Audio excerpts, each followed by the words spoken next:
Priznám sa, aj keď chlieb vyzerá navonok super, dnes mi úplne nevyšiel. Experimentovala som a urobila som dosť veľkú chybu, o ktorej vám porozprávam v tomto videu neskôr.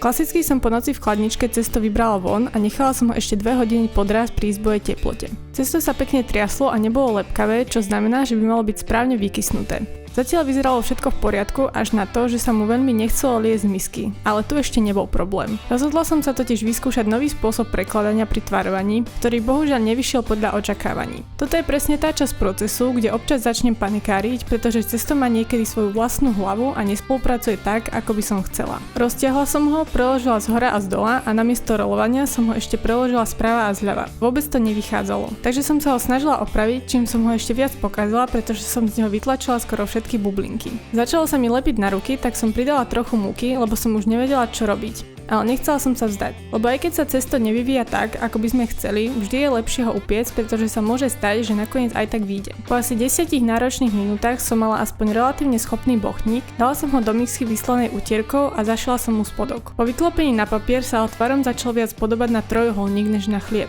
V tomto momente som už stratila nádej a bola som len zvedavá, čo z toho vznikne. Po upečení nevyzeral zle, tvarom trochu pripomínal šišku, ale očakávala som oveľa horší výsledok. Znel dobre, mal aj pekné uško, ale bol dosť plochý. Po rozkrojení som sa najprv neskutočne tešila, lebo som neverila, že môže vyzerať takto dobre po tej celej pohrome. Úsmev mi ale rýchlo opadol, keď som ho skúsila stlačiť. Tlačila som ho celou silou a aj tak sa skoro nepohol. Bol extrémne hutný a tentokrát to bola moja chyba. Dala by som mu 3 z 10, ale aspoň to bola dobrá lekcia. Ak chcete vidieť ďalší vývoj mojej chlebovej cesty, hoďte mi follow. Pa pa!